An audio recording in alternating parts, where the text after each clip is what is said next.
In this Diary of a CEO podcast, Stephen Bartlett and Robert Greene discuss the topic of seduction and power dynamics.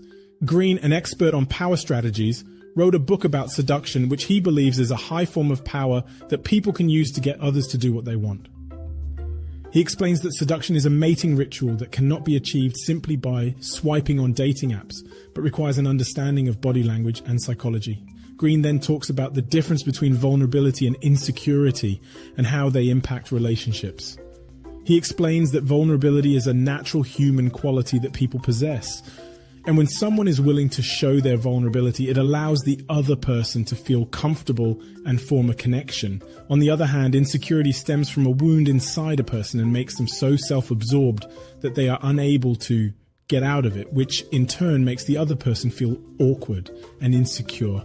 He says that people should put in effort when it comes to love and romance, and that seduction is a mating ritual that requires thought and planning.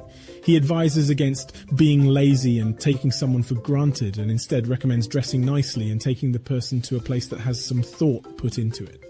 He also explains that seduction is a language of gestures and people pay attention to body language and actions rather than words. Greene uses the example of taking someone to a place with an available discount code on the first date, which he says signals a kind of cheapness in a person's spirit that is not very pleasant. The topic shifts to young men and their struggles with seduction in the modern world. Greene acknowledges that there are statistics that show a staggering number of young men have not had sex in the last 12 months. He believes that seduction has become more difficult in the modern world and suggests that social media and dating apps have contributed to this difficulty. Greene also advises young men to work on their confidence and not to be afraid of rejection when it comes to seducing a partner. They believe that the prevalence of internet porn and dating apps creates unrealistic expectations about sex and relationships, making it difficult for young men to navigate the real world. Greene emphasizes that social skills and the ability to read body language are crucial for building relationships, but these skills can only be acquired through face-to-face interaction. He stresses the importance of patience and rejection as a part of the process of learning how to deal with people and understand their spirit. Greene goes on to talk about the actor Errol Flynn, who was famously skilled at seducing women. He notes that Flynn's key to success was his relaxed confidence, which made women feel comfortable and at ease around him. Greene believes that real confidence stems from actions and accomplishments rather than bravado, and that it cannot be faked. Stephen Bartlett shares a personal story about how he struggled with fake confidence when he was younger, and how he learned that true confidence comes from a sense of security in oneself. Robert Greene explains that the finest sense of confidence comes from creating things, having success, meeting goals, and achieving things. He also notes that having some money may go along with confidence, but it's not necessary, as skills that separate an individual and make them feel confident can be achieved regardless of financial status. Another concept discussed is body language and its importance in communication. Robert Greene notes that our human ancestors depended on observing other people's body language for survival. He adds that children are incredibly adept at picking up body language, but often lose this skill as they become more oriented with words and self-absorbed. It is stressed that body language is important to pay attention to, as it cannot be faked, unlike words, and can reveal a person's true emotions, whether it's a real or fake smile, or even betray their nervousness through their voice. A real smile causes the whole face to light up, whereas a fake smile is tighter, indicating it's not genuine.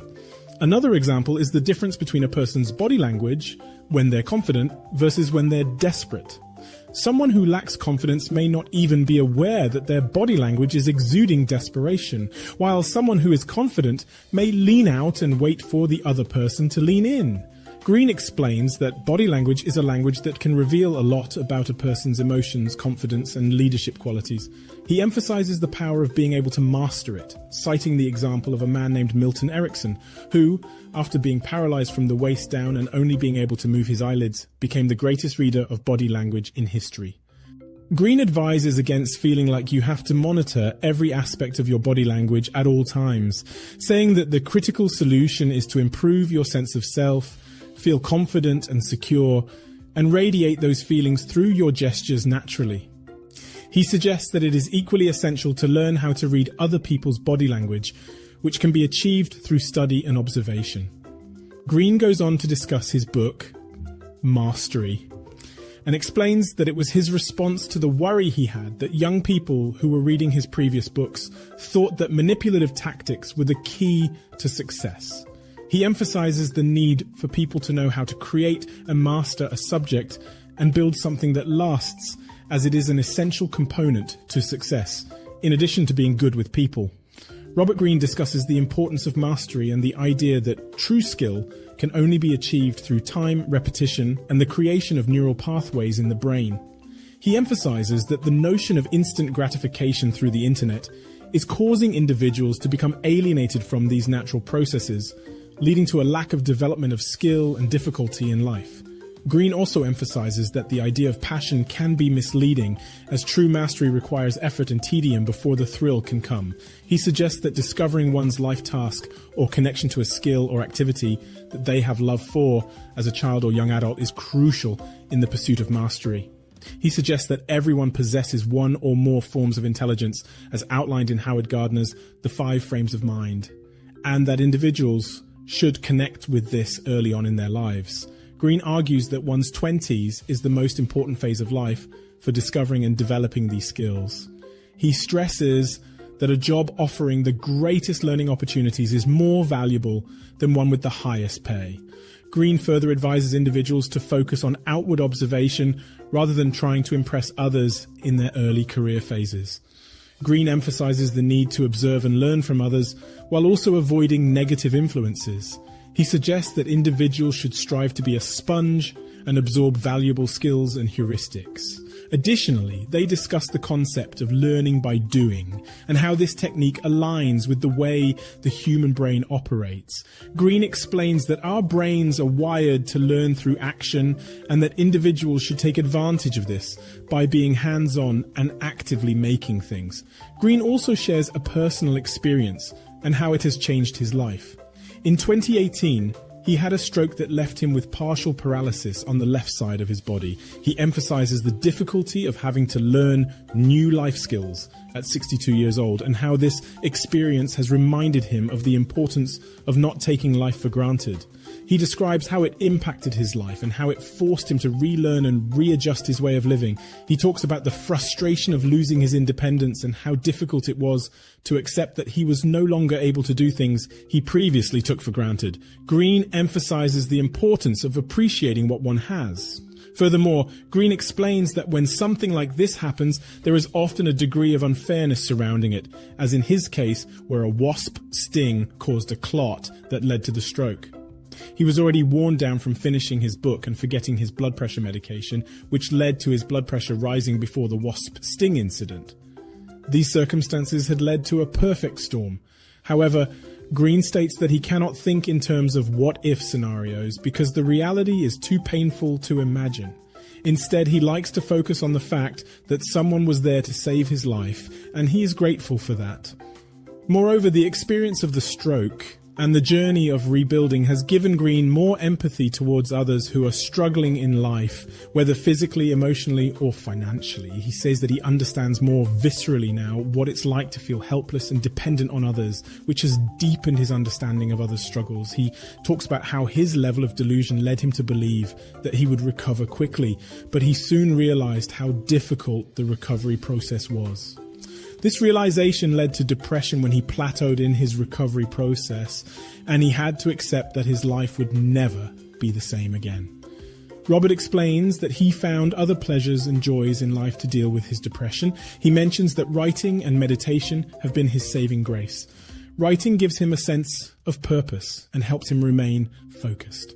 Meditation has been a ritual for him for over 12 years, and it helps to calm him down and give him strength throughout the day. Robert also emphasizes the importance of keeping in mind that other people have it worse than you. He suggests that whenever intrusive negative thoughts start popping into one's mind, it is crucial to calm down, put them away, and ground yourself. He believes that turning the focus on the positives of life can help bring a sense of gratitude and purpose, ultimately leading to happiness.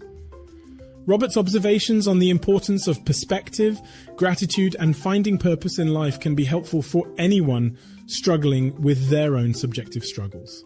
His emphasis on mindfulness and living in the present can help individuals find joy in the present moment and be grateful for the little things in life.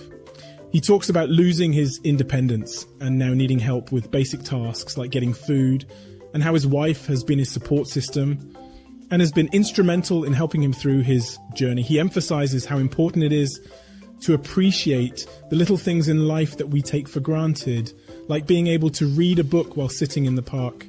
He also talks about his journey in learning more about human nature through his books and how it has made him more loving but not necessarily more optimistic towards the human race. He explains how in Zen meditation there is an idea of things as they are, which means that the world is neither good nor bad, but just the way it is. He hopes for change in the world, but acknowledges the tendency of human nature to twist and pervert anything that was once beautiful. Robert Greene then talks about how he went from working in various unrelated jobs to becoming a successful author. He explained that he had always wanted to be a writer and that he believed writers needed a variety of experiences to draw from.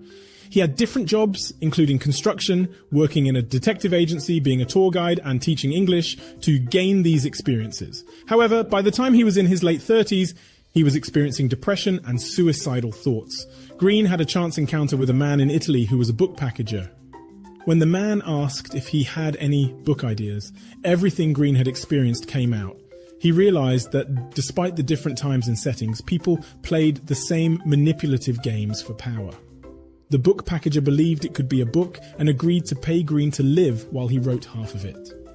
The resulting book, The 48 Laws of Power, became a cult hit, with very little mainstream media publicity, sold over 2 million copies in the US alone, and is still selling to this day. Although the success was unexpected, Greene said it was a serious effort to create something timeless. While his feelings towards the book have not changed, he has written subsequent books that address the negative aspects of focusing solely on politics and manipulation. Robert expresses his concern for the future of the world, but finds hope in the younger generation's spirit of rebellion. He believes young people are growing up in an unhealthy world and will soon rebel against it. He recalls a dream he had about the year 2072, where humanity had finally figured out what mattered, and everyone looked happy. Robert also answers the podcast's closing question, sharing that the happiest moment of his life was when he was 38 and given the opportunity to write the book 48 Laws of Power. He contrasted this moment with when he was living in a small apartment, struggling and poor, where people were beginning to worry about him. Robert's journey has been an amazing one, riding on the wave of his success and still feeling the vestiges of that euphoria from back then. Stephen commends Robert for his willingness to confront difficult subject matter in his work, which makes it some of the most important work anyone can do. Robert Greene then discusses the concept of power. Greene argues that power is not just about political figures or leaders, but is a feeling or emotion that is fundamental to human nature. He goes on to suggest that power is actually the ability to control oneself and the feeling of being in control of events in one's life. According to Greene, the feeling of powerlessness is one of the most miserable feelings a human being can have, and can actually be more corrupting than having a lot of power. Thus, he argues that understanding oneself and having self-control is crucial to having power, especially in the professional world. If one cannot control themselves, they may inadvertently offend others, which can make them appear weak and powerless. Robert Greene mentions that appearances matter, and it is a part of our animalistic nature to judge people based on their physical appearance, tone of voice, and body language. Although in an ideal world, we would judge people by what's inside of them, it is not the case in reality. Our need to keep up appearances is necessary for survival and fitting into the tribes we form in our lives. However, Stephen brings up the downside of keeping up appearances and how it can be detrimental to one's happiness and fulfillment in life. Robert Greene states that keeping up appearances is a form of wisdom that was practiced in the 18th century, where people knew they were actors in the public arena and put on a mask to play their role. They were able to differentiate between their public persona and their true self. However, in today's society, people do not have that distance from their social realm and think that their acting persona reflects their true self, leading to a confusing identity crisis. Robert gives an example of 50 Cent, who exemplifies the art of playing a role in life. 50 Cent knows that he is playing a role and does not take it seriously. He understands the dance between his acting persona and who he is in his essence. Robert emphasizes that being an actor is a part of being a social animal and learn it at an early age, making it a fun part of life, but one must not confuse it with their true self. When discussing the idea of having to present oneself in a certain way for a job, Greene suggests thinking of oneself as an actor and recognizing that sometimes work is about getting results done rather than maintaining friendships. He notes that this can be challenging as our emotions and relationships with people can complicate matters, and it is important to keep one's work world separate from personal relationships. Greene also talks about the idea of concealing one's intentions, stating that it depends on the circumstances. He suggests that when working with a team, it can be helpful to share a vision and goals to motivate and inspire them. However, in the competitive business world, he notes that revealing too much about one's plans can be counterproductive, as it can lead to others stealing ideas or trying to take away one's business. Greene shares his belief that it is sometimes wise to use deception in order to create mystery and keep people guessing about your next move, but also cautions that strategic thinking is required in different situations. He uses the examples of Mahatma Gandhi and Martin Luther King Jr. to demonstrate that even icons of nonviolence and civil disobedience were also strategic thinkers who had to use their power in different ways. Bartlett questions whether there are any individuals who do not play power games or have darkness within them, to which Greene responds that every human being has natural tendencies towards traits such as narcissism and self-absorption, but it is important to maintain humility and not be arrogant about these tendencies. Greene emphasizes that everyone has a dark side, and it is important to acknowledge and come to terms with it in order to change and improve oneself. Specifically, he notes that he has had to confront his own narcissistic tendencies, but by recognizing them, he is better able to control them. Bartlett asks Greene whether being a narcissist is inherently good or bad. Greene responds that it is neither, but rather simply is a trait that exists in some people. He explains that narcissism can develop as a coping mechanism when a child does not receive enough attention from their parents. While everyone needs self-esteem, those who do not develop it naturally may become narcissistic as a way of seeking external validation. Greene suggests that rather than running away from one's dark side or disregarding it as morally superior individuals may be inclined to do, individuals should instead use it in a healthy and productive way. For example, if someone has a lot of anger, they can channel it into a cause that they believe in. Greene argues that the dark side of human nature can be a source of creativity and should not be discarded but rather harnessed to benefit oneself and society. Greene mentions attachment theories that categorize 4 different types of parental attachment, with the ideal being unconditional love with a balance of independence.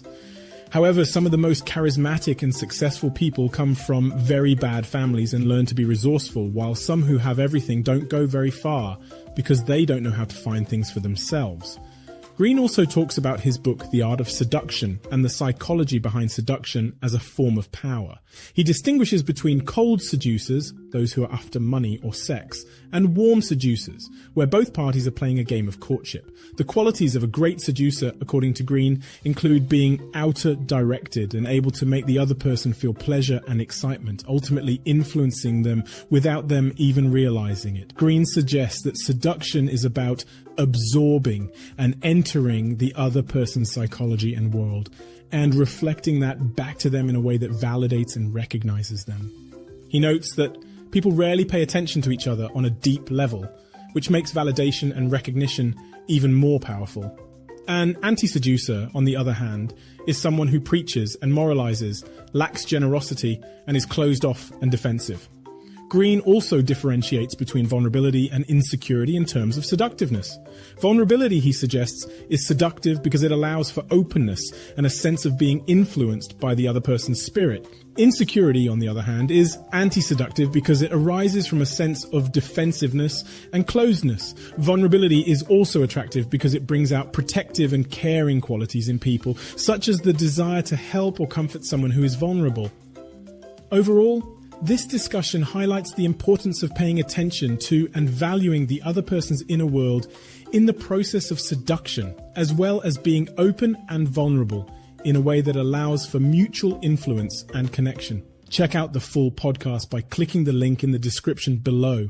Make sure to like, comment, and subscribe for more content like this. Thank you for listening to this podcast summary episode of The Pod Slice.